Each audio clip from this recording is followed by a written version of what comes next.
these are learning series we intend to use for training.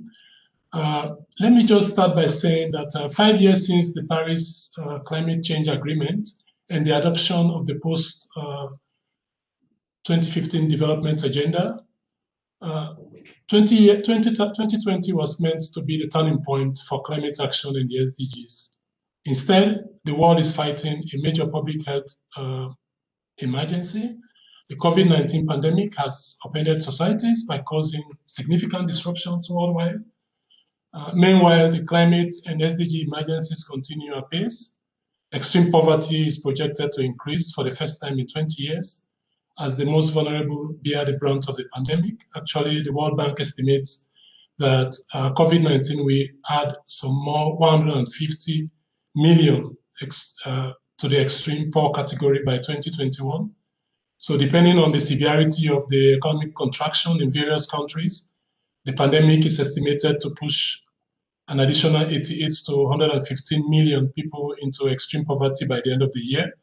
And this could rise by up to 150 million by the end of next year. The geographic spread will also increase as well, because several middle-income countries will see significant numbers of people slip into extreme poverty. So 8 out of 10 so-called new poor will be from middle-income countries. As we face this challenge, there is mounting evidence that shows that low carbon and climate resilient growth can deliver long-lasting social and economic co-benefits. So in the wake of the UN Climate Change Ambition Summit on December 12, UNDESA, UNITA, and UN Climate have launched this series of webinars as tools that can enable climate and SDG synergies. The series of webinars are building on the 2019 Climate and SDG Synergies Conference in Copenhagen and the 2020 virtual consultations that followed after that, to move the depth and also to facilitate the application of synergies in practice. So this series of webinars will respond to the why, the what, and the how. The first one we are holding now will equip stakeholders to make the case for synergies. And the second one in January, on January 12th next year, we zero in on the tools used to identify and harness climate and SDG interlinkages. And the third one, also in January 26th to be specific, will focus on strategies to overcome implementation challenges. So ladies and gentlemen, welcome to this series of webinars, the first one we are holding. I have with me 5 speakers. These are experts carefully selected to help us understand the synergies between climate action and SDGs and how to justify interventions that complement climate as well as several SDG objectives. So I want to invite the first speaker, Mr. Leonardo Garrido. Now, Leonardo is a development economist with more than 20 years of experience in applied economics, research, and empirical methods. Currently, he is lead economist at the World Resources Institute attached to the new Climate Economy Initiative. And now this initiative is a flagship project of the Global Commission on the Economy and Climate, and a major international undertaking that examines how countries can achieve economic growth while dealing with the risk posed by climate change. Now, Leonardo, if I should ask you specifically, you have prepared some slides to illustrate the potential of SDGs and climate co-benefits. Please take us through your presentation. You have 10 minutes, please. Thank you very much. Very kind for this invitation. So I'll try to be brief in considering the time. But there is a very important point that was just made a poll, and I would like to stress is this idea about the co-benefits of climate action. For many years, we had many people had the sort of the idea that advancing climate and environmental sustainable policies was to some extent damaging, at least in the short term, for economies, that the long-term gains that one expected in climate and environment would come at the expense of short-term pains and losses in terms of economic activity. What the evidence shows is that there is an increasing clarity, there is an increasing empirical evidence about the co-benefits of climate action. We had in NCE, the New Climate Economy, and the World Resources Institute, begun with the core hypothesis that the low carbon policies, next slide please, environmentally sustainable, have the potential to deliver better, more robust, inclusive social economic outcomes at all times, while delivering on the global targets on biodiversity, on climate, and so forth. And this sort of hypothesis has been validated by a number of studies that we have done internationally at international context, including our NCE reports, but also at the national level. So this is one thing, that there are no such things such as losses. There may be some trade-off at the micro level for selected sectors and individuals, but in the aggregate, society stands to gain from climate action. And moreover, there is the issue of the codependence on climate and SDGs, that there is not a possibility of attaining climate actions without advancing the SDG agenda, and the other way around, that SDGs cannot be met without meeting targets for climate set as including from initiatives such as the Paris Agreement. So this is a clear codependence that needs to be understood, that needs to be acknowledged, and that needs to be put forward when designing policy. Next slide, please. So what we have done in order to prove this sort of relationship is to apply a conceptual framework that tries to connect a representation of environment, of climate, the economy, that is sufficiently flexible and it is integrated such that we can expand the vision of an economic model that focuses on few things that are relevant to well-being, and we see how they interact, for instance, with the evolution of climate systems globally and at the local level, and how it is codependent on natural capital and the provision of environmental goods and services that sustain the economy. So this integrated framework is the one that we use internationally, and we use at the country level when we support the countries we work with in such a way that we can demonstrate that there is a path for economic development that meets SDGs as defined by the UN, but also meets global targets on biodiversity, climate, and the environment. And more recently, because of the emergence of the pandemic, we have been able to inform this framework by structures that capture the impacts of the COVID-19 pandemic, but also the results from the associated policy responses. So that's the framework that we use to demonstrate those co-benefits. So what are those co-benefits? So next slide, please. In our modeling work that we applied at the country level, we sort of identify many channels for those co-benefits to emerge. Number one, there is the value addition channel that we sort of fully develop by means of our economic models that include increases in value addition income that occur because of the higher efficiency in the use of resources, technological process, and associated low carbon technologies.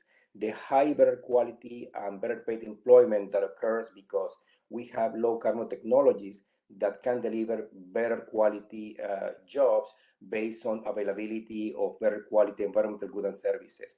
Augmenting national savings because higher incomes and output delivers those higher national savings that can pay at least for a fraction of our required investments. Then there is the value of externalities that is often ignored in many economic models, including the social cost of carbon, that we consider when we appraise those co-benefits, the extent to which a reduction in carbon emissions have the possibility to reduce the costs for governments of addressing climate change, precisely because those threats are no longer as strong as they used to be in a business as usual case. And then there is the overall idea of the opening opportunities for vulnerable populations, the extent to which disadvantaged groups by genders, by selected regions, are more exposed to climate threats. When we offset those threats by means of resilient policies and mitigation efforts, we can deliver better outcomes for everyone. So next slide. We have done that sort of demonstration by means, as I said, through economic modeling in a large number of countries that we are working with. They include Ethiopia, Indonesia, China, St. Lucia, Colombia, Brazil, Vietnam, India. And when we do the work, we work in close collaborations with selected government agencies. Could be the Planning Department, Ministry of Finance, Ministry of Environment, Ministry of Energy, Ministry of Investments, and we do our modeling that is tailored to country needs. Include representation at the macro level, spatial level to include heterogeneous characteristics of the countries that are so important in representing climate issues, at the micro level because we want to look at distributional impacts, and now because COVID-19 has been so disrupting and so important, we have incorporated those COVID-19 structures in every single model that we work with. One example, and I'm going to put just one slide, this is my second to last, is the Low Carbon Development Initiative in Indonesia. Next slide, please. So the LCDI is an initiative carried by the Ministry of Planning and Economic Development that tries to bring low carbon policies into the policy framework of the country. And we have supported the Ministry of Planning, it's called BAPENAS, so that they can demonstrate that by undertaking a scenario that is more ambitious on climate, those are the lines, the dotted line, the green line, and the blue line that you have in the chart above, relative to a business as usual, the orange line below, that's the growth path for GDP, the economy stands to gain more incomes and output precisely because that higher availability of environmental goods and services and avoidance of costs, including on externalities, enables society to prosper, generate more jobs, deliver on poverty, and of course delivers on the SDGs. The table below, on the chart below, the infographic below, shows some of the co-benefits that are related intrinsically to SDGs on areas of employment generation, on poverty, avoided death, protection of forests, climate targets, and so forth. So there is an intrinsic gain to be obtained because of the country moving into the low carbon path. So my final slide is just to reflect on some ideas regarding of the importance of the climate and the SDG links. When we are working with countries, we try not to settle in a particular model. We seek for frameworks that can adequately capture the climate, environment, and social economic dynamics. This is so important for the SDGs and climate.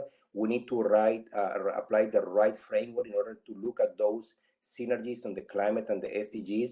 We do it in a participatory way because when we work with countries, we believe that this is not a technical exercise. This is something that seeks to drive policy. So the extent to which this is participatory sort of ensures that the lessons from our work get taken up.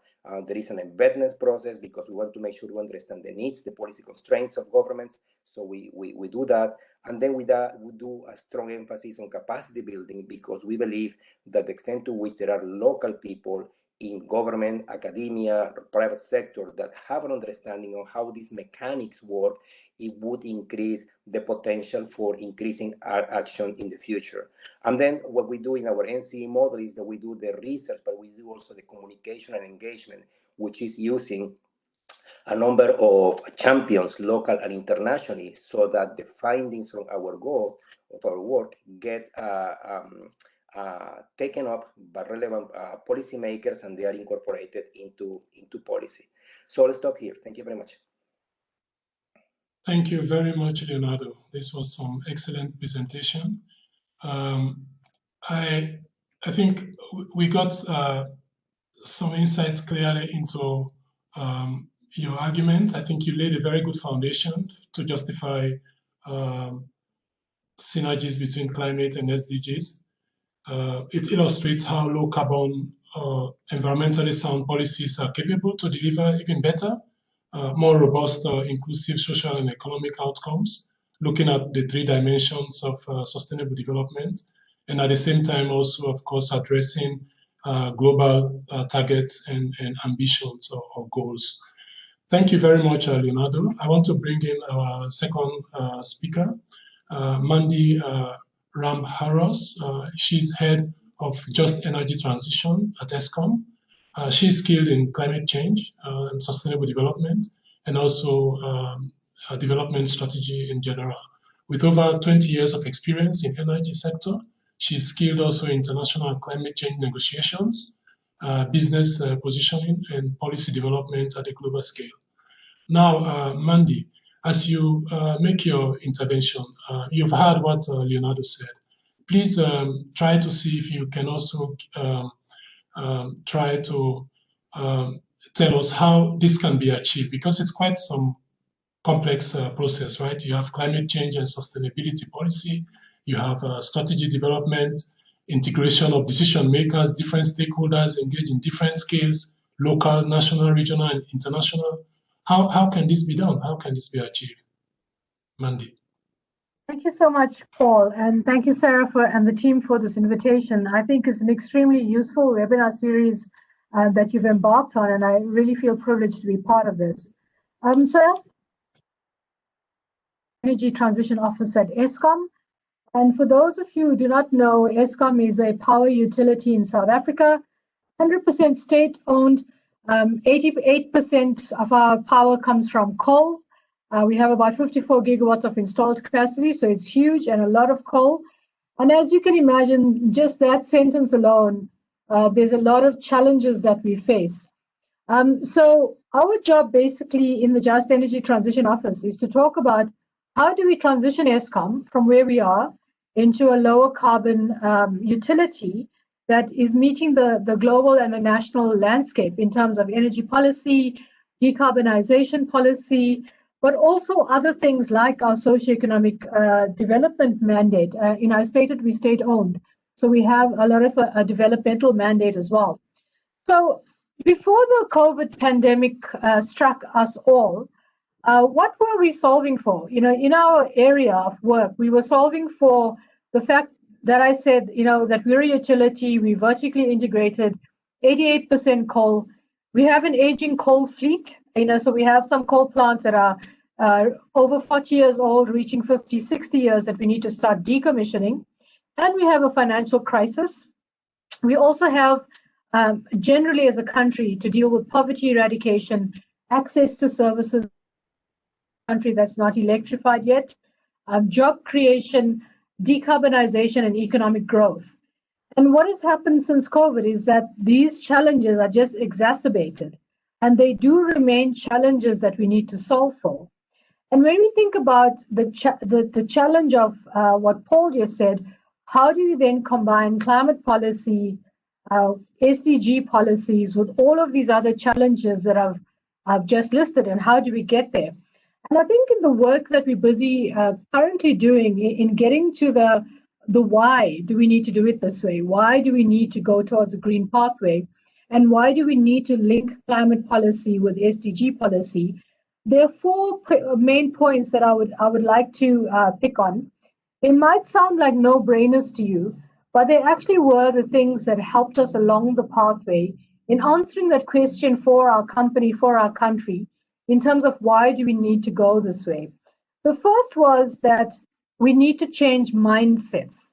And it's much easier said than done.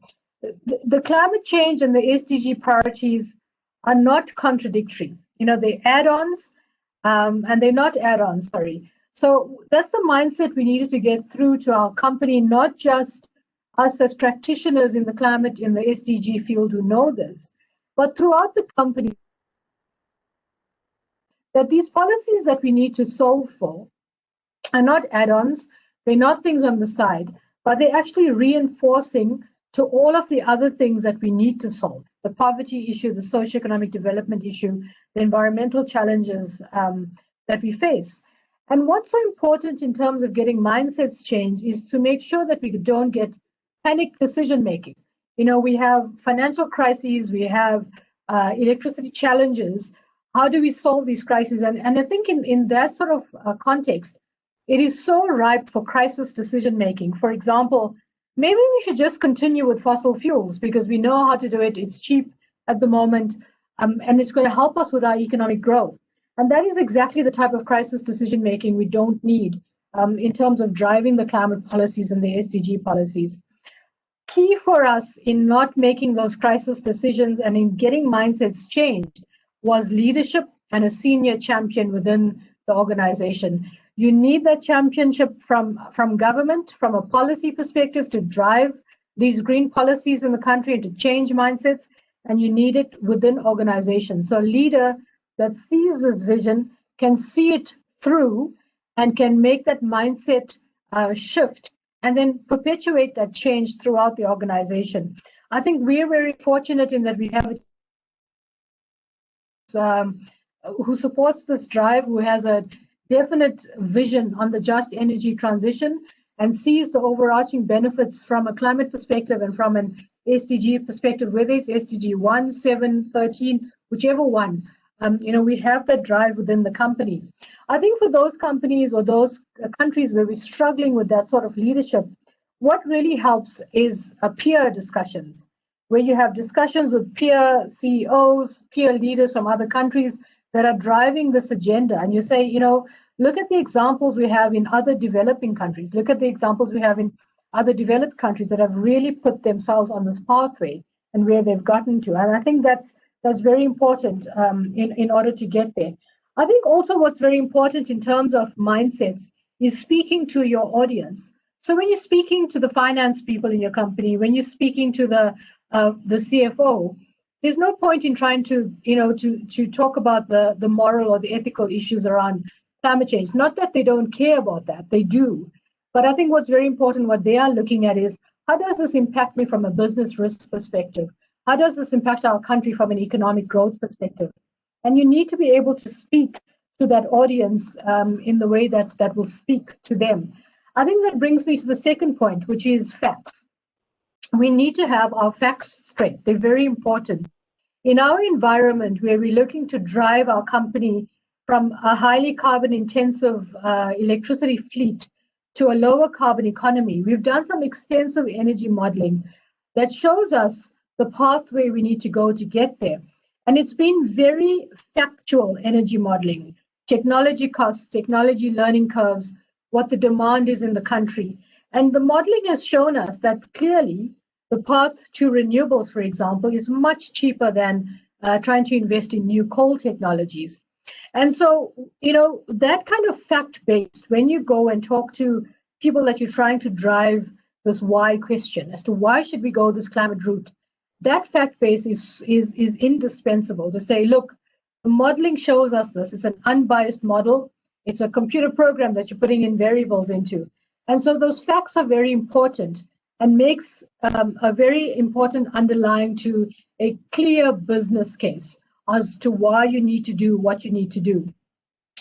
But just to say that facts alone are not going to stand in some cases. And they cannot be you just go out with your factual and you just bombard people with numbers. I think what's very important, and that brings me to point number 3, which is we need to remove silos. We need to demonstrate how these facts work with other parts of the strategy or the challenges that you are trying to solve. So for example, an energy model that shows you that you need to go towards renewables. What does that do for me in terms of the socioeconomic development box that I'm also trying to meet? And in our case, what we are showing is that renewables is the cheaper pathway to go, but replacing coal with renewables will have a major socioeconomic impact, given the number of communities, the number of employees, the number of people we have that are dependent on that coal economy, that have grown in generations. We are, like I said, our plants are 40 to 50 to 60 years old. That have lived their whole lives in that community. And so what's very important is to say, how do we bring this factual case to bear, but linking it with these other important challenges that you're all trying to meet. I think the environmental one is a bit easier because you'll say by moving from carbon intensive to renewables, for example, you're immediately having benefits to emissions. You're immediately having benefits to air quality, for example, to water usage. The socioeconomic part is the harder part to meet. And a lot of people talk about the socioeconomic issues as being softer issues. I find that they are harder issues. The technology pathway is the easier pathway. It's easy to know what technologies you need to go. So in our case, what we are doing is where we are shutting down coal and repowering that existing site with the renewables technologies that we need to go towards. Repowering with renewables continues the economic activity. It gives job creation activities for the local communities. Bearing in mind, it's not a one-to-one replacement with jobs when you're replacing coal with renewables. You know, a coal plant typically employs 600 to 900 people, not so with the wind farm. So what we're looking at is also repurposing. So our coal sites are huge. Besides repurposing with renewables plants, besides repowering with renewables plants, can we repurpose with things like agriculture, training facilities, warehousing, you know, motor manufacturing, and in that way create and stimulate different job opportunities as well. So we're also looking at things like local manufacture of components for these renewable plants. If you stimulate a big enough demand, you can stimulate local manufacture. There's certain things we can't compete with the international market, but what can we compete with and where can we drive local manufacture? So that is something else we're driving through this. I think what we're also looking at is innovation in financing. I mentioned that we have financial challenges. So we're looking at different ways of financing, whether it's green financing, green funds, green bonds, but also different models of partnerships, special purpose vehicles, private sector partnerships, you know, unincorporated joint ventures, those kind of partnerships are going forward, which brings me to my final point, and that is collaboration. In any just transition program, in any program that is looking to drive climate policy, that is looking to drive the SDGs, no one organization or one sector of the economy can do it on its own. I think you'd be hard-pressed to find an example worldwide where you know, a sector said, we've done this on our own. So I cannot emphasize collaboration enough. And these are big, complex problems we're dealing with. You know, how do you solve all of these challenges, socioeconomic, environmental, economic challenges together? So it's a typical wicked problem. And because we're trying to solve them, it is not, like I say, a single organization. It is a national imperative in most countries to drive. And that is why collaboration is so important. So we find in the work that we're doing, collaboration with government on enabling policy is invaluable. It's something that has to be done, has to be driven from government. Having champions from government for these policies as well is extremely key. Joint work with business. You know, we can't have mining companies, the power generation company, the water companies, the water utilities, all going to the same community with piecemeal offerings in terms of local manufacture, in terms of jobs. So we're looking at, you know, laying aside some of the competitive together to stimulate economic growth for all of our benefits, managing business risk in that way. I think what's extremely important, what we found from civil society, from a labor perspective, is co-creating some of these strategies. So not going to a community or to labor and saying, here, we have a solution for you, but co-creating the solutions together so that, you know, we have a workable solution for everything. I think in terms of the whys, you know, those are some of the whys that we have found that talks to people, that resonates in terms of why we need to go this way, you know, why we can't make decisions based on crisis and based on a panic mode, but how we can work on these things together to meet quite a few of these boxes that I've spoken about, quite a few of those challenges in a creative way, in an innovative way, laying aside mindsets we've had in the past and looking at how you co-create these solutions going forward. So I think there's so much more to say on this topic, but I'm going to stop there, Paul, and leave it over to you. Thank you.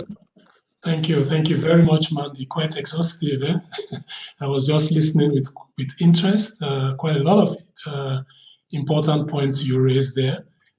Just to remind the audience, you are joining into this webinar. It's organized by the climate team at UNDESA in partnership with UNITA and UN Climate. This is the first in our series of webinars. We are trying to justify the synergies between climate interventions, climate change interventions, and the SDGs. If you are just joining us, please welcome. I want to open the floor a little bit to allow some questions. I see there is a chat icon. Please try to use the chat icon to make a point or to ask a question. I don't have any in the chat box now, but please, if you are tuning in, please make use of that chat box. I would want to move a little bit as we wait for our audience to start sending in their questions. Let me bring in my third speaker.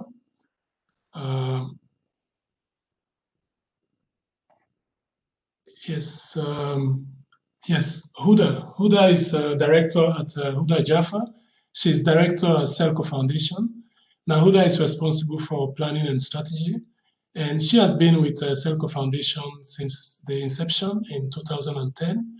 I know Selco Foundation to some extent, and I am aware that Selco Foundation has built a very solid local and international reputation in India, understanding the energy ecosystem. So things we usually call the enabling environment, things around financing for entrepreneurs and end users, access to appropriate technology, which is usually emphasized, sometimes even overemphasized, but also the availability of skilled labor, conducive policies and regulation, and even issues around market linkages. But Huda, this is just the tip of the iceberg, right? When it comes to what you do at Selco Foundation, because your interventions are quite many, and I know you put underserved communities at the center focus of your actions. In some places, also you undertake interventions that deal with climate adaptation and mitigation that brings co-benefits at the nexus of energy and human health, but also food security, issues around job creation, poverty reduction, and you use renewable energy and energy efficiency as your entry point. How have you been able to justify these interventions, especially when you look for funding to undertake these initiatives? Over to you, Huda. Thank you so much, Paul, for having me. And I mean, I could not agree more, and I was really excited to hear both the opening speakers. Especially on the fact that we should not settle for models, but go in for a much more systems approach and a framework approach. And a lot of what Mandy said, I think, it just resonated so much, right from the points that she brought up on the criticality of champions and the need for really narrative building. And slicing and dicing depending on what stakeholders that you're actually making the case to. So I'm glad to sort of build on this and talk a little bit more about how we look at it. So I mean, obviously, climate and development go hand in hand. There's no one without the other, and we can't achieve any of the SDGs without actually using the other as a catalyst or as a sub part of it, right? So. Within the same lens, we strongly believe and work on this whole nexus approach, which really kind of hopes to dissolve some of the silos that we work in. So we come in from the lens of SDG 7 primarily, but we realize that if you want to look at SDG 7 from a supply perspective, it's never going to work. It's never going to get you the outcomes that you need from a socioeconomic, from a poverty alleviation perspective. Just to give you some examples of the why, in India, it's actually, projected that over I think close to 34 million full-time jobs actually will be lost because of heat stress in the future. Over 2 million people will die due to lack of vaccine cold chains, which exist in rural areas, And so, just to talk about why, I mean, I think we know why this is critical, but just to talk about some of the examples on how we look at this nexus approach and the criticality of looking at it, just to give you an example, the government of India is now looking at scaling health infrastructure because of COVID, the lack of health infrastructure. Now, unless we make energy efficiency, clean energy, green buildings, part of that expansion plan and not an afterthought. If we're looking at things, other people making plans to expand mother and child care development, to scale poultry programs, those programs or dairy programs or agricultural programs, those programs without using energy efficiency and green building as clear kind of pathways to achieve the same goals that they want to achieve for better, more affordable, more kind of accessible, energy sources, it is not going to happen. So, really what we have been doing is working closely, and what the sort of vision is that energy stops being a separate focus area, becoming a subset within ministries, within departments, within the planning process. That's really what we've been pushing and moving towards.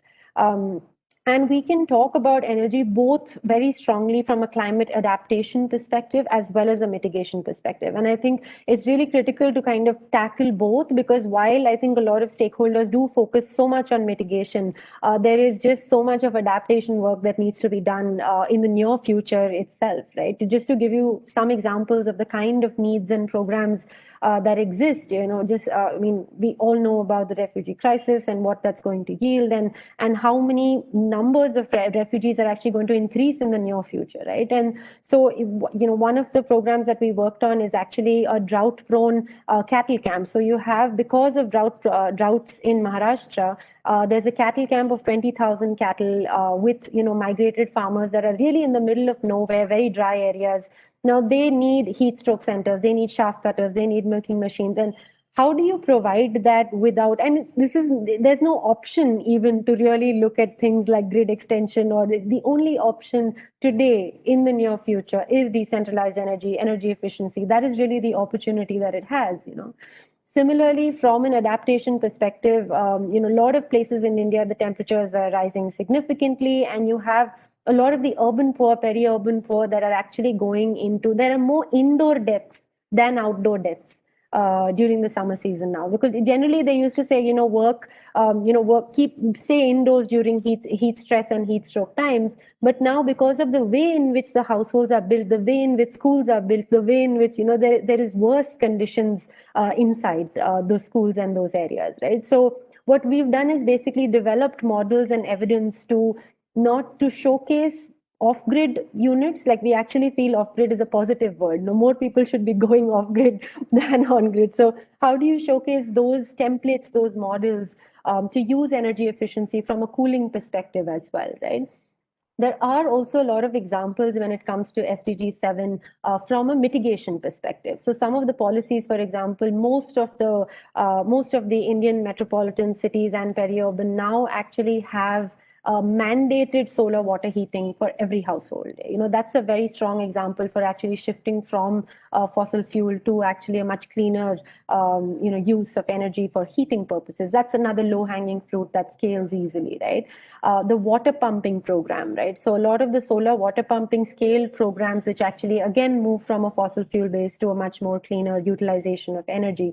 Those are some more examples on the mitigation side that we can strongly cite. And these are scalable examples, workable examples with a lot of cost benefit done. While we talk about these examples, just coming back a little to that nexus approach that I was talking about, right? So that whole energy livelihoods, energy agriculture, energy animal husbandry, energy maternal and childcare. I think those hyphenations that we can create, only then can it truly scale. Unless you have a doctor talking about the need for this, the health sector rarely listens to an energy expert. So that's a lot of what we have been doing, trying to create champions in the health sector, in the animal husbandry sector, in the millets, programs, to really show how those value chains can transform with the use of energy efficiency, clean energy, and green built environment. Just to give you a couple of examples on the livelihood side, I think specifically because that really targets both food security, gender elements. So, suppose you look at the value chain of, say, the dairy value chain, right? Right from your hydroponics for feed and fodder, your shaft cutters, your milking machines, your milk chillers, your sweet meat making machines, that entire value chain really has so much of scope to look at low-hanging fruits, just even from a cost perspective, and makes a much larger case from a decentralization perspective, which was very evident during COVID. When the lockdowns happened, what happened was the demand for cold storage units, decentralized feed and fodder processing mills, decentralized processing really went higher, and you really saw stakeholders speaking the language of decentralization, which always used to be, one of the challenges. But you now have some trust from the livelihood departments, the health departments, who are now getting the value and the need for decentralization, both from a disaster perspective as well as from a climate change perspective as well.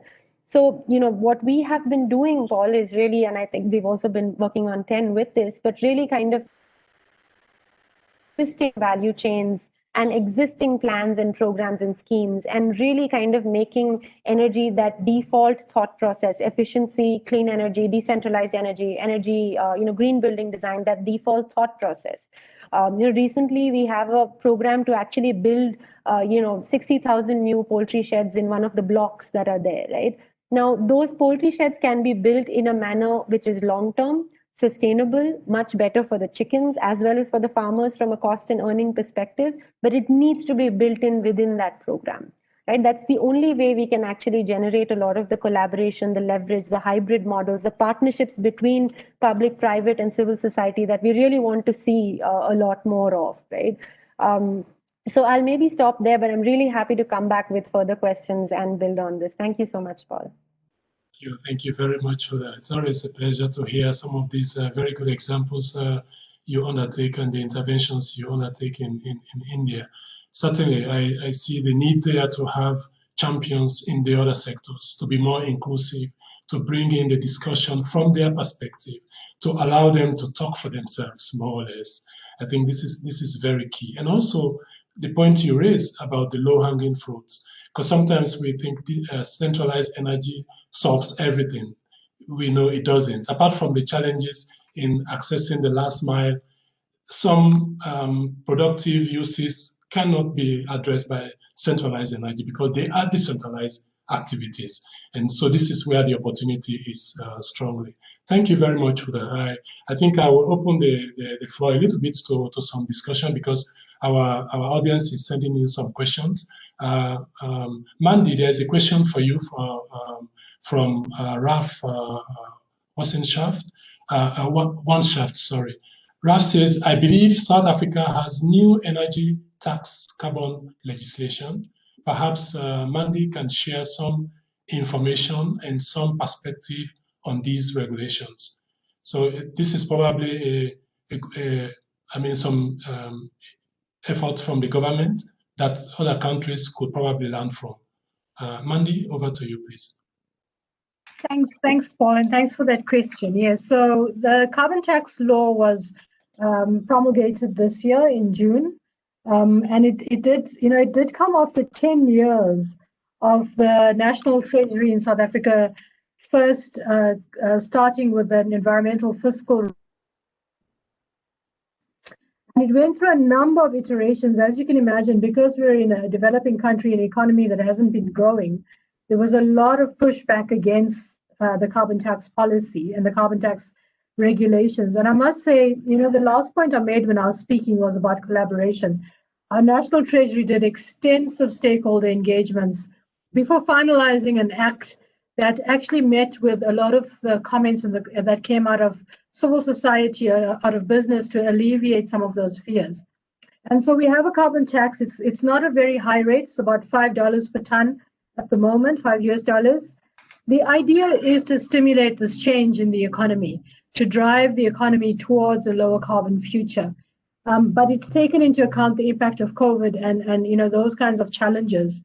But still, I think it's quite an important pricing signal in terms of changing behavior and moving to technology towards a lower carbon future. So although people complain a tax is a blunt instrument and that it wasn't very popular, I think it's sending the right signals in the economy at the moment. Thank you very much, Mandy. I want to follow up on that because I think this is a very important point. We want to see such good cases, right? These webinar series are being organized for the benefit of the Global South. South Africa is in the so-called Global South. And if South Africa was able to do this, it means other countries in the region or beyond the region can also learn from the process. Do you have knowledge of the process? How did it go? What were the challenges, and how did you overcome those challenges in South Africa? Paul, can I just understand, I just missed the first part, was that in relation to the carbon tax? Yes, please. It's in relation with carbon tax, the carbon legislation here. So what were the challenges and how did you overcome them, and how could countries in the Global South learn from your experience in South Africa? Yeah, so I think, like I said, the challenges that I think our government faced in putting these regulations in place was the pushback due to the economic impact. and due to the fact that the economy wasn't growing. And so there was a lot of pushback. It actually was twofold. There was a lot of pushback from industry and business saying, we can't afford this. There was a lot of pushback from the NGO sector saying it's not high enough. And so it was balancing those opposing views by doing extensive stakeholder engagement. So like I said, the process was very important in terms of making all sectors of the economy feel included and as part of the. So I think that for me, as a person who was on the other side, as a business and industry player, that was an extremely important thing. This inclusivity, including everybody in the discussions, and trying to meet us halfway on the concerns. So I think that part of the process, besides all of the technical modeling and all of the other things that happened around that, the important thing was the stakeholder engagement. Thank you very much, Mandy. That's very helpful. So this is something also other countries in the South could learn from. There's some more questions coming in, but I want to give our remaining two speakers the floor. We'll definitely come back to the questions and the comments that are coming in from our audience. Let me introduce my fourth speaker. My fourth speaker is Diarmaid Campbell-Ledram. He is coordinator of the World Health Organization Climate Change and Health Program. His training is on ecology of infectious diseases and public health, and he has worked on climate change and health issues for over 20 years now. Diarmaid has played a key role in the development of the first quantitative assessment of the overall health impact of climate change, resolutions of the World Health Assembly, and the first 3 World Health Organization global conferences on health and climate. More recently, Diarmaid, climate change has become a large part of the public health discussion. The expansion of WHO's climate change and health program has now provided direct support to over 30 low-income and middle-income countries. This is huge, right? So what is the rationale? How do you justify, or how do you justify such a large undertaking at the nexus of health and climate? Over to you, Diarmaid. Thanks very much. I think the first thing I should do is just check you can hear me. You may have seen a slightly panicked expression on my face. I tried to share my screen and unmute myself. But thanks very much for the invitation. It's been fascinating hearing the other speakers. I have some slides to share, which I'll go through quite quickly. I'm conscious you've kept the time very well, so I don't want to blow that. But I think that the question is a very good one. Effectively, why, as the health community, have we started taking climate change so seriously? And I'd like to touch back on, in fact, some of the points that previous speakers have made about the importance of communities talking to other communities and starting where they are. I think the example was given of, if you're trying to talk to the health community about climate change, you know, they may not listen to the energy people, they may want to listen to other people from their community. So I want to talk exactly about that, how you get health people to talk about climate change, then how you get climate change people to take account of health arguments, to talk health, if you like. And then finally, just a couple of comments on how everybody basically now in a COVID society, I think, needs to think about how what we're trying to achieve relates to the need to build back better or to recover from COVID. So one of the ways which I think is important to bring any community on board is to try to make it as simple as possible if they're not familiar with that area of work. So we've done quite a lot of work now at WHO on trying to boil down climate change into a few things that we think the health community needs to do. I think you can mainly boil this down to about 3 things. One is that we have to, as the health community, as every community, needs to get behind the drive to drive down carbon emissions, to get behind mitigation, because you can tell health people that we cannot protect health in a world in which we're not controlling carbon emissions. But also, one of the things that the health community can bring is that we can bring the evidence as to how you can do that in such a way that you also promote health at the same time as you drive down carbon emissions. That's number one. The second one is that we need to protect people's health from the wide range of risks that climate change is now presenting them. And that's everything from extreme weather events to infectious disease to eventually sea level rise or other environmental degradation, driving people out of their homes or swamp countries. So that's number two. And then the third is to recognize that health is a large and important, it's an important sector, both socially, but also now economically. Healthcare is about 10% of the global economy. It's also about 5% of global greenhouse gas emissions. So we also are fully behind some points that were raised earlier about the need to make all systems, but including health systems, more sustainable, including in terms of energy consumption.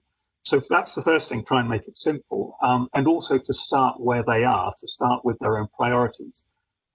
Most practitioner communities have their own day jobs. They have their core bottom line that they're trying to deliver on, whether it's running an energy facility or in our case, running health systems. So one of the things that we've done is to try and make, in this case, climate resilience, map directly onto the core business of the health community. So health systems will recognize core functions, core building blocks of health systems around financing, leadership, capacity development, and so on.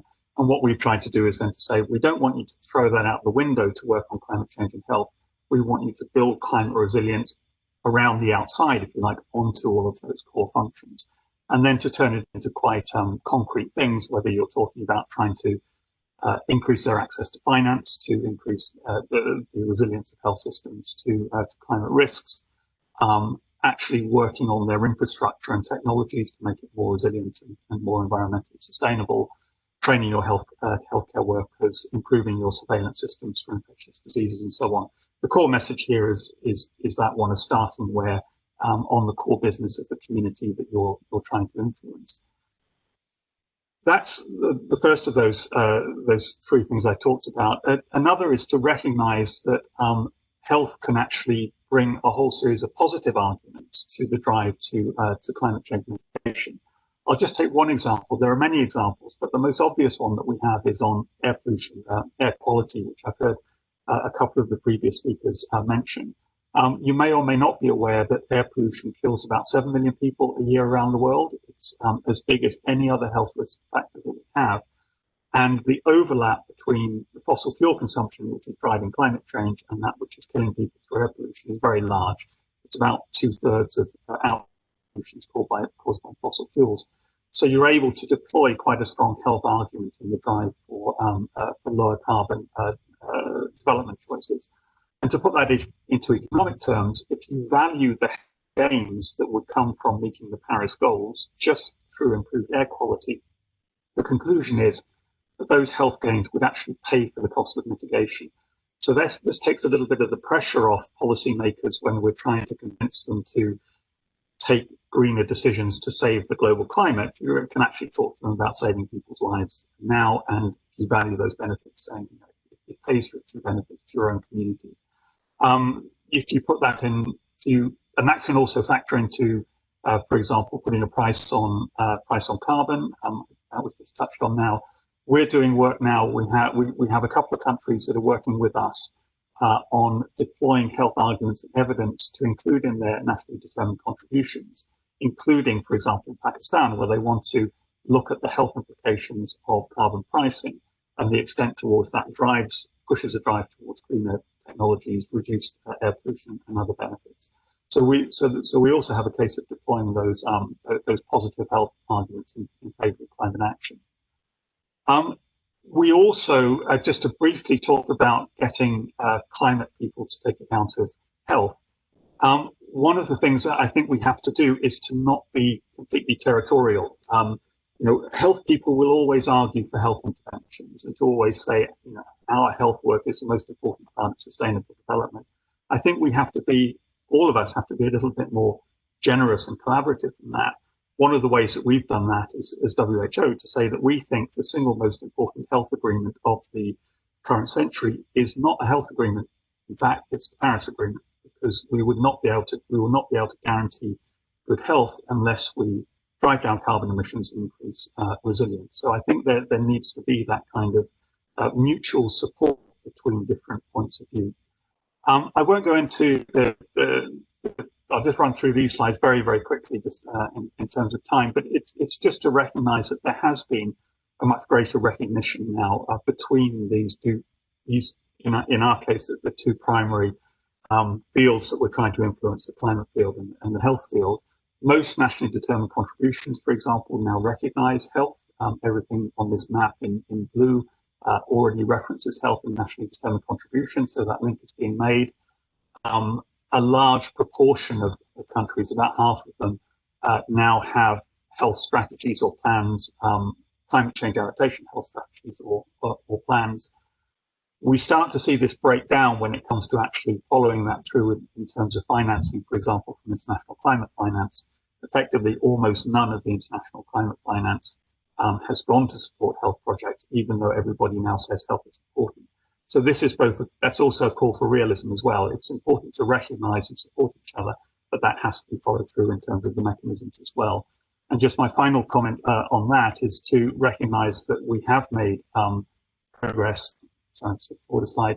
And that in the run up to COP26, we can see the UK presidency of COP26 has outlined a series of priorities or initiatives. Those are the ones listed across the top of this slide.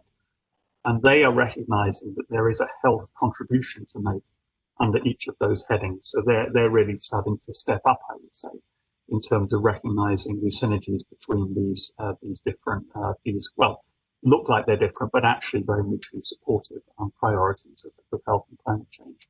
My final just couple of comments are on the need to connect these to the single biggest challenge that we have, not only this year, but probably for the forthcoming years, is COVID, is a health challenge, but it's also the recovery from COVID. And again, as an example of needing to make these commitments, at WHO, we published a manifesto for a healthy and green recovery from COVID, which did not talk in the way you might expect WHO to talk about vaccines and more nurses and so on, but to say there's actually 6 priorities in terms of building back from COVID. And these priorities are things like preserving nature, so nature-based solutions, because we can't protect health without protecting biodiversity, ecosystem services, and so on. It does talk about providing essential services, water and sanitation, energy, and so on, and making these resilient. But it also talks about ensuring a quick, healthy energy transition, because all of the money that's now going into COVID recovery, even from a health point of view, needs to support the transition to a clean energy future, to cut climate change, but also to address air pollution. We talk about healthy and sustainable food systems, both low carbon, but also healthier for populations, building healthy, livable cities. And finally, given that budgets are now constrained, that's an even stronger argument to stop spending the massive amounts of money that we currently spend in effectively propping up polluting energy sources, either through direct subsidies or through not costing the damages that these do. And the absolute final message I would have, and again, this has been touched on by a previous speaker, is to recognize who your best advocates are. And we would also put forward that the health community is one of the best advocates, potentially one of the best advocates for sustainable development and climate action, because they're numerous, because they're in every community around the world, but they're also one of the most trusted professions in the world. So the extent to which you can get them to talk up, to speak up in favor of climate action, sustainable development, we think is potentially a big win for all of those objectives: health, climate change, and sustainable development. So thank you very much for your attention. I'm happy to join the discussion. Thank you.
Hi everyone, this is your host here.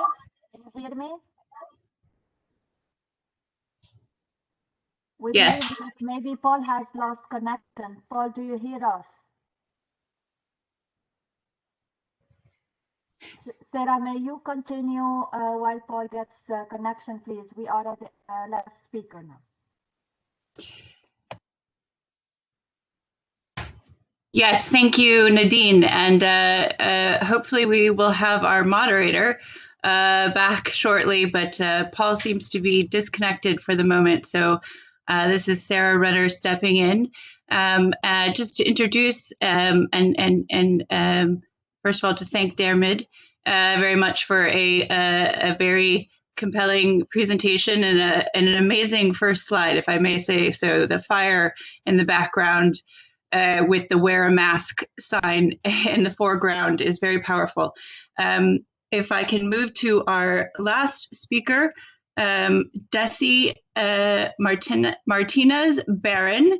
She is the regional program leader for Latin America with the program of SDGs on agriculture and climate and food security. So she is very well placed to speak to us about advocating for food security in the context of COVID recovery and also the climate emergency and how those things are coming together in practice. So Desi, over to you. Thank you, Sarah. Can you hear me well? Yes. Thank you very much for the invitation to participate in this webinar. I'm honored to be part of this panel. I have enjoyed all the panelists and the interventions that they have made so far. I will exemplify how to make the case for acting intentionally to generate climate and SDG synergies through the Transforming Food Systems Under a Changing Climate initiative.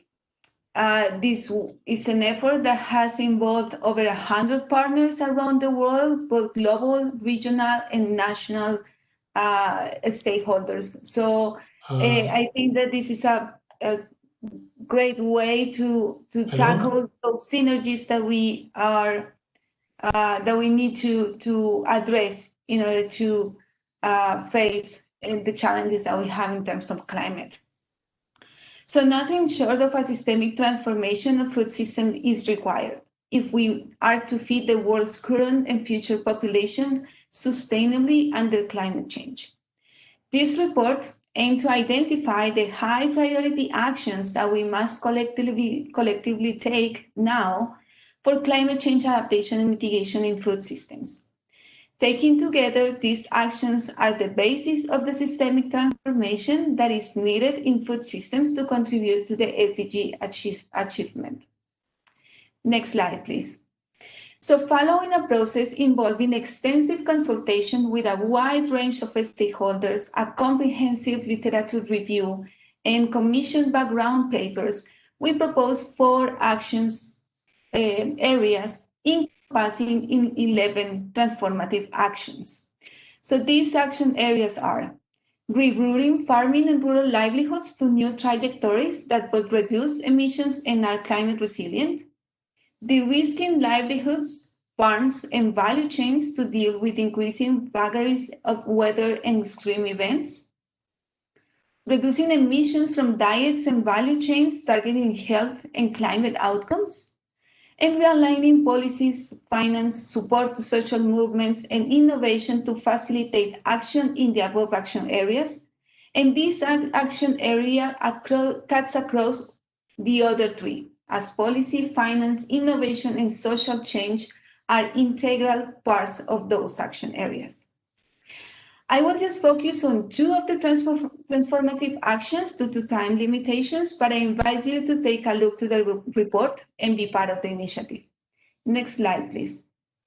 So one of the transformative actions that I will focus on is ensuring zero agricultural land expansion on high carbon landscapes. What is the challenge? to avoid expansion of 250 million hectares of tropical forest and 400 million hectares of peatlands. And the outcome we envisaged is sustainable agricultural productivity sufficient to meet global food needs up to 2050 without requiring further conversion of high carbon forests, peatlands, and grasslands. Policies effectively regulate market demand and location and expansion of commodity crops and livestock production, ensure food security while avoiding loss in high carbon landscapes.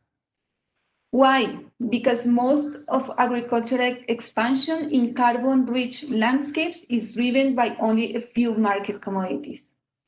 Multi-initiatives already exist to hold investors and purchasers on these communities accountable to zero deforestation, regulate land use, and reduce pressures for land use change. We need to build that on those efforts in order to make a more comprehensive and significant change. But what are the mechanisms that we can implement in order to achieve this outcome? One is improving transparency and accountability of finance and major commodity supply chains, driving conversion of high carbon landscapes, more ambitious industry and finance standards, green banks, company policies for zero agricultural land expansion, subsidy reforms, and robust verification methods that need to be developed. Another mechanism is transforming procurement and supply chain policies for key commodity crops to require for purchase of products outside a specified geographic no-go zones, such as the 11 deforestation fronts that we see in the map. Using national policy regulation and enforcement together with real-time remote sensing to secure and enforce protection of high carbon landscapes is another mechanism that we could implement in order to address this challenge, as well as organizing consumer advocacy and using media to build awareness of the impacts of purchasing decisions, linking networks of NGOs concerned with deforestation, climate and food systems to support consumer education and advocacy and media campaigns.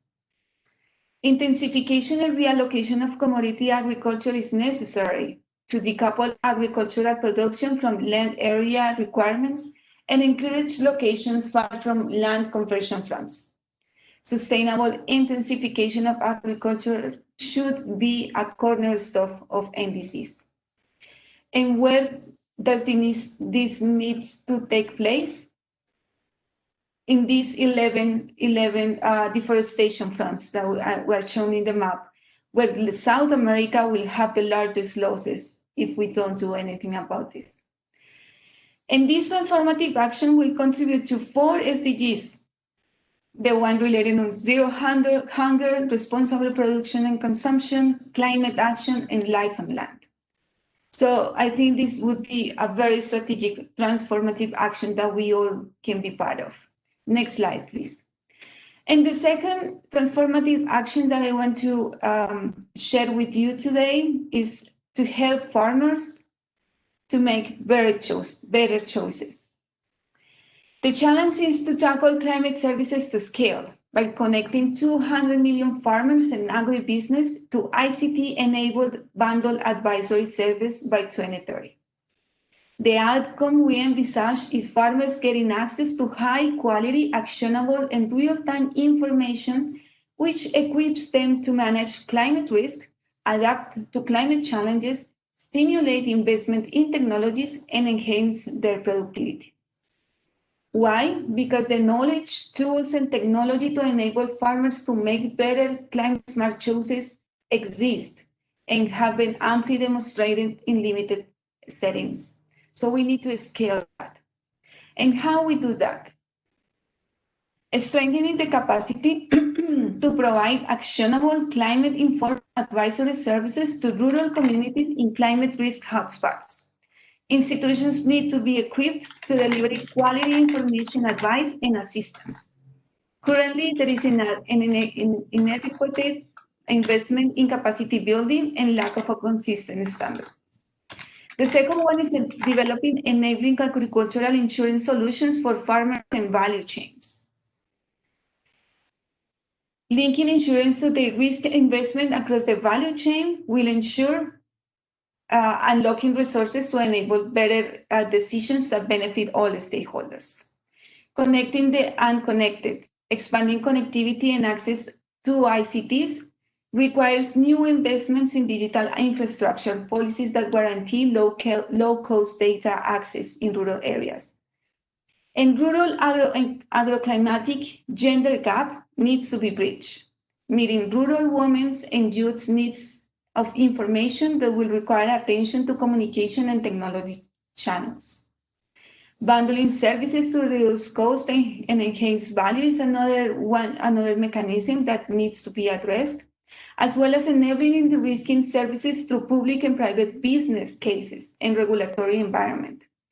Public and private partnerships and digital innovation in AgTech sector need to be incentivized and achieve scale. Developing innovative public-private models to target and reach women, youth, and other unserved groups with information and services that address their needs and interests to climate services to scale in an inclusive manner is another one of the mechanisms that we can implement to achieve this goal.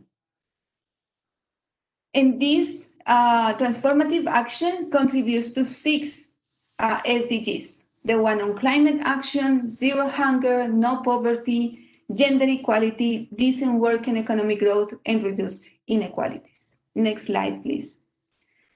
So in the context we are living today, next slide.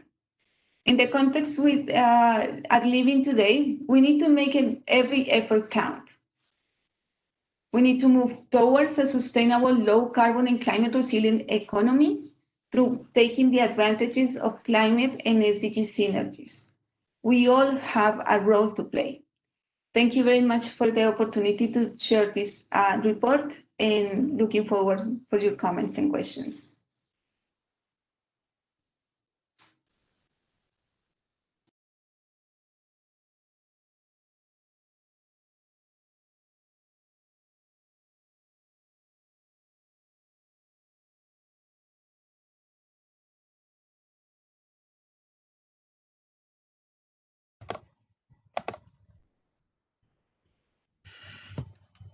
Hello, this is Sarah again. I had hoped Paul would be able to resume his moderation duties, but it looks like he's unable to connect. So I'm stepping in again as an emergency moderator here. And I want to thank Desi for a very thorough presentation and for her work on the ground.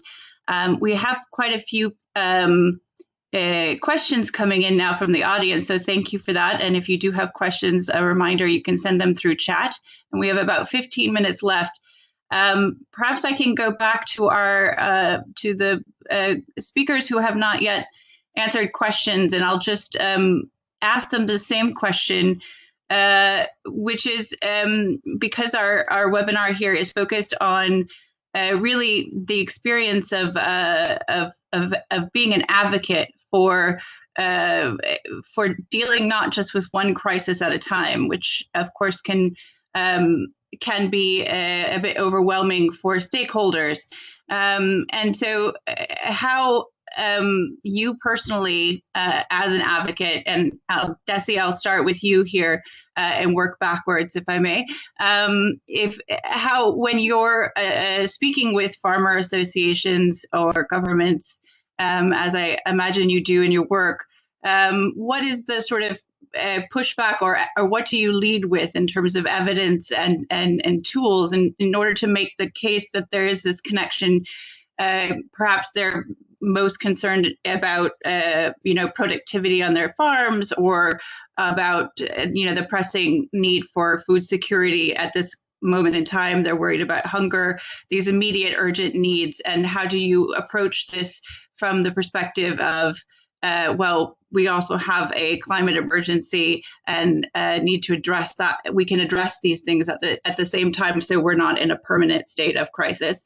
Desi, so just a few reflections, if you may, briefly on how you approach that with different audiences, and maybe the pushback that you get. Thank you. Thank you, Sarah. Okay, so as a research program of the CGIAR, we focus on generating evidence on how we can address those simultaneous synergies between everything that we do on the ground and the climate goals. So, for example, we have this approach on climate smart villages. And one of the things that we do is to generate evidence on what works and what doesn't at the community level with them, discussing how they are able to address these climate challenges, and how the science and the knowledge that we have and that we can combine with their knowledge, we can address simultaneously the rural development pathway while addressing the climate challenges that they are facing every day. And I think one of the main things, the main aspects that we usually do is to understand what are the needs, not only of the farmers, but also of the policymakers, how they can use the science that we generate in order to inform better the policies they formulate and how to implement them. And one of the main aspects that we developed is how can we address productivity, increase productivity, while adapting and increasing resilience, and where possible, reducing emissions. And that's what we call a climate smart agriculture. And we try to develop the evidence to support that, and to talk with policymakers on how to better inform their policies and achieve those goals in terms of climate and rural development. Thank you, Desi. Just to mix things up a little bit, I'm going to go back to a couple of questions that we've received by chat, and thank you for those. We have one question from Pradeep Day, and another from a colleague in India, and both are along the same line, so I'd like to combine them and go back to you, Leonardo, if I might, because they are both focused on, this other question is from Tushar Pradham from India. So combining the two, both are concerned about inequalities and really the last mile, or the people that are being left behind, which is, of course, a growing group of people at the moment. And so, Leonardo, when looking at jobs and livelihoods, and really considering, and we've heard about agriculture now, but really looking perhaps more broadly at both helping people in the short term, in terms of being able to subsist and have livelihoods that are robust enough to continue through the crisis and to resume in recovery. If you can speak to the idea of how you combine climate action with the need for livelihoods and jobs, and sort of if you might use any examples from your work or speaking with governments or localities or communities as an advocate for the green recovery perspective and jobs, but really looking at directing it to those most in need, the furthest behind. How does the distributional element come into it? How to direct efforts to those that are worst off? Thank you, Leonardo. Sure, thank you very much, and thank you for the opportunity for tackling this question. It's a very important one, and Tushar was asking, how do you consider the climate and adaptation mitigation without considering the inequalities? And the answer is that you cannot. There are so much in terms of interdependencies, codependencies between the climate targets and the SDGs as represented by the welfare and inequality that we cannot claim that we can address without going heads-on into the other. And I'll give you some example in a work that we are doing in Indonesia. This is a provincial level work that we are doing in the island of Papua New Guinea. There are 2 provinces there in Indonesia, Papua and Papua Barat, West Papua, that has over 90% of the territory that is forests. And there you have more than 90% of the population. There are communities living in those forests.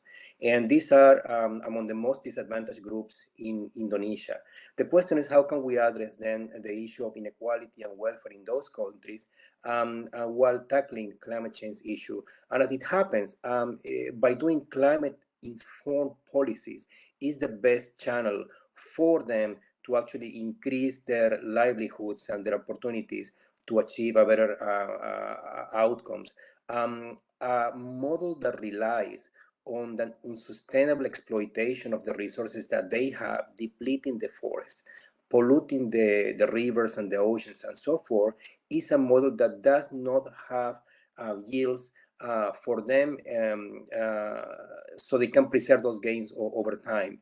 It is by means of embracing a number of actions with support, of course, of local and international actors in terms of sustainable agriculture and smart utilization of the resources coming from the forest, from the water, from the oceans, that they stand to gain more compared to a traditional model that is exploiting the resources in an unsustainable manner. Addressing inequality in places such as this implies that the climate targets, the resilience target, they need to be addressed. The environmental target needs to be added.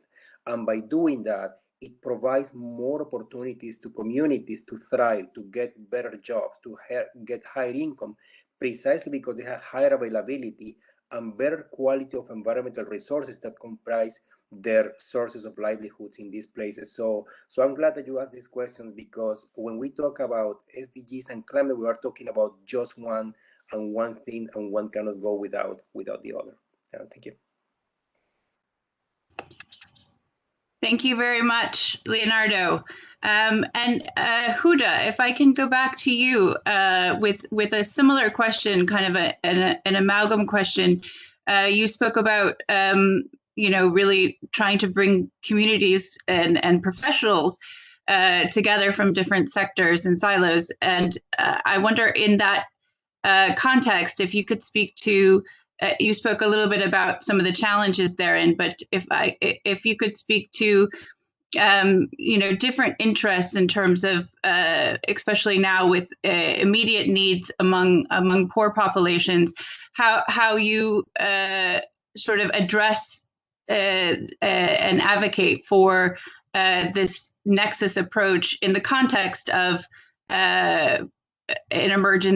multiple emergencies, if I might, and some pressing needs and interests from the most vulnerable communities. Huda, over to you.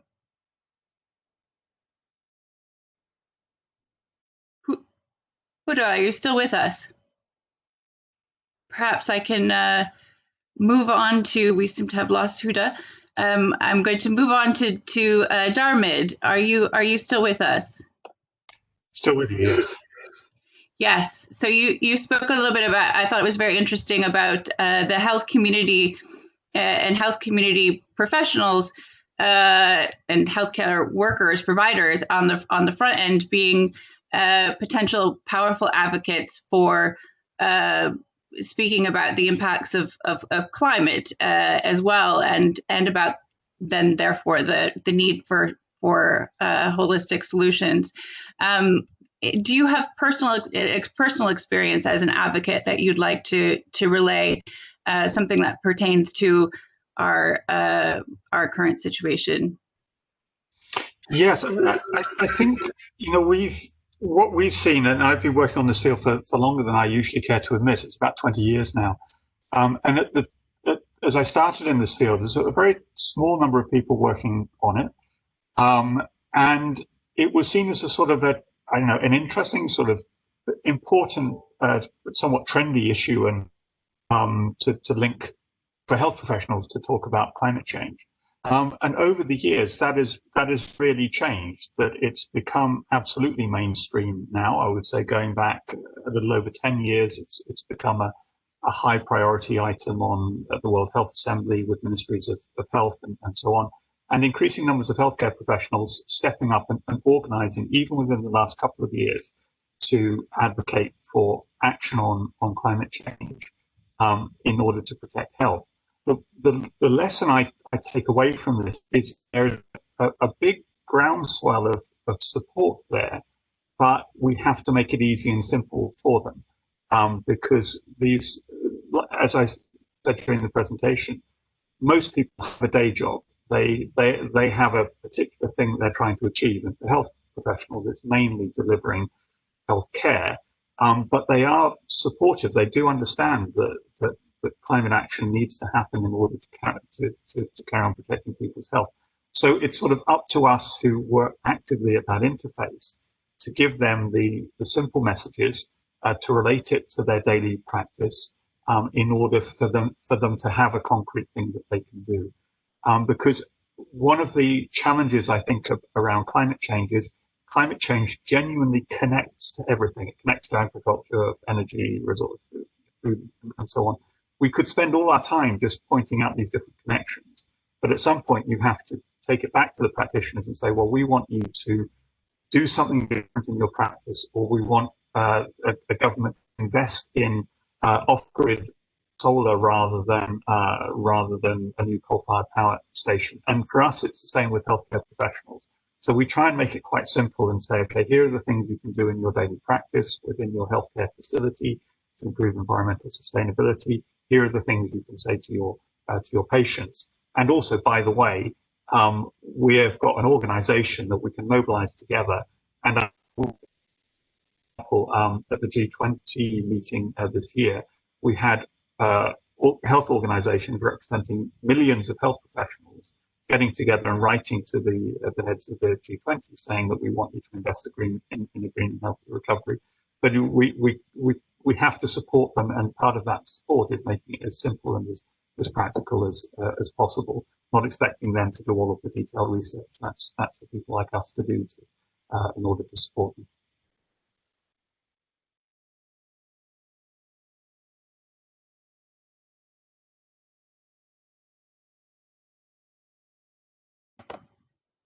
Thank you, Darmid. And I'm just going to wrap up because we have about 2 minutes till closing. And I want to thank all of our speakers and all of our active participants for joining us. I think we have learned a great deal about about why we want to address more than one crisis at a time, and really think about the nexus between our climate, our social, and our economic objectives from the perspective of the COVID crisis that we find ourselves in. As I'm stepping in for Paul, I'm going to just read from his or share his concluding thoughts that he has shared with me by chat. So I am now going to channel our moderator, Paul, who unfortunately we lost, and read or just reflect on share his reflections here. Paul says that that in thinking about what we've heard today, we've heard that speakers have rationalized the climate SDGs synergies and provided us with some of the tools and evidence we can use as advocates. And I hope all of those that have joined today are advocates. They have illustrated how low carbon, environmentally sustainable policies are capable of delivering better, not just going back to business as usual, but more robust, stronger livelihoods and more jobs and inclusive outcomes. So really, this is an opportunity to then turn the corner and not just a crisis they're in. Facts we have heard are very important, and we've heard some important statistics here today, but we've also, I think, heard from Mandy and others the importance of really the stakeholder engagement and bringing communities together to really consider their interests and hear from other communities. I think the context of the carbon price in South Africa was very interesting in that regard. So really the soft side, the soft work of making communities feel included and bringing their interests into the conversation and making sure that the community of the furthest behind, those who are usually left out, are not. I think that is a very big takeaway here as we think about going forward. And I think with that, I'm going to conclude. We will include, of course, the recording of this webinar and the resources on our website, which I've shared by chat. And again, I want to thank all of our participants and our speakers for engaging in this very important discussion. This is the first of 3 webinars. We will be in touch regarding the dates of the 2nd and the 3rd, and we will be looking forward to training going forward into next year with using some of the specific tools that were presented in these webinars. So thank you very much, and that concludes our webinar. Bye-bye, everyone.